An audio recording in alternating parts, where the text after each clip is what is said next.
Di Indonesia, banyak harga barang bergejolak. Kadang-kadang harga naik terlalu cepat, membuat rakyat kesulitan memenuhi kebutuhan hidup.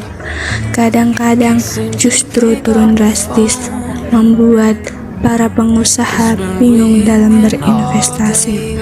Melihat keadaan ini, Bank Sentral mengambil langkah tegas dengan menerapkan Inflation Targeting Framework.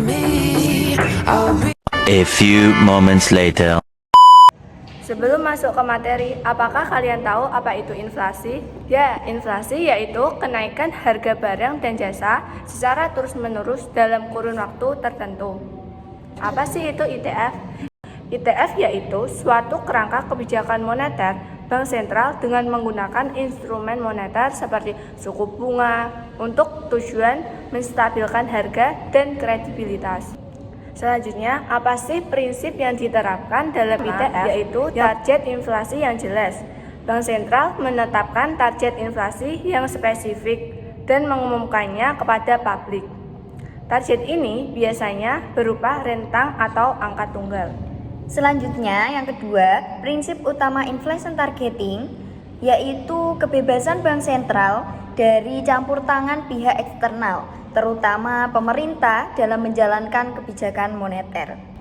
Selanjutnya, prinsip yang ketiga yaitu transparansi dan akuntabilitas, yang dimana secara teratur mengkomunikasikan kebijakan dan proyeksi inflasi kepada publik serta menjelaskan alasan di balik keputusan kebijakan yang diambil. Kemudian, prinsip keempat yaitu penggunaan suku bunga sebagai instrumen utama, yang dimana Bank Sentral menggunakan suku bunga sebagai instrumen utama untuk mempengaruhi tingkat inflasi. Selanjutnya, prinsip yang kelima yaitu proyeksi masa depan, memperkirakan tingkat inflasi di masa depan.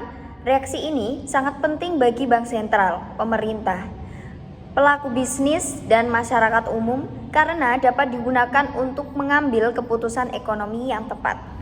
Kemudian, apa sih tujuan dari penerapan ITF? Yang pertama yaitu mencapai dan menjaga kestabilitasan harga. Yang kedua, menciptakan ekspektasi inflasi yang stabil. Yang ketiga, meningkatkan kredibilitas Bank Sentral. Dan yang keempat yaitu mendukung pertumbuhan ekonomi yang berkelanjutan. Kemudian, bagaimana penerapan ITF di Indonesia?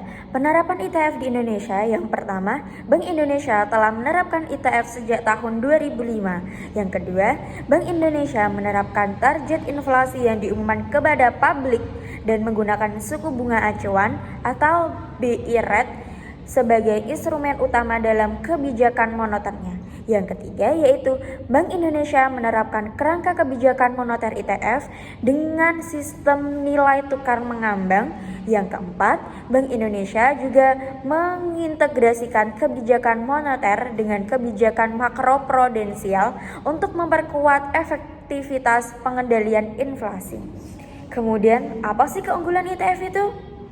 Keunggulan yang pertama yaitu stabilitas harga yang lebih baik. Yang kedua, ekspektasi inflasi yang terkendali.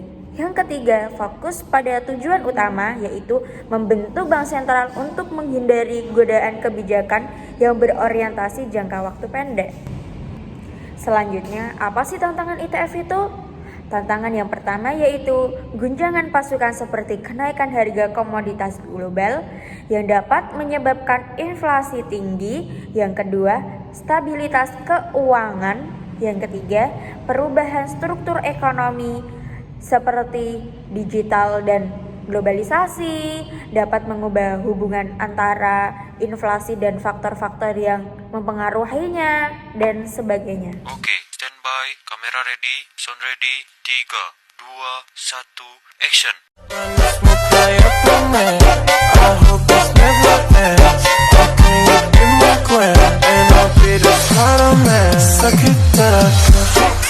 Mulai hari ini, bayangkan jika kamu tidur di sampingku.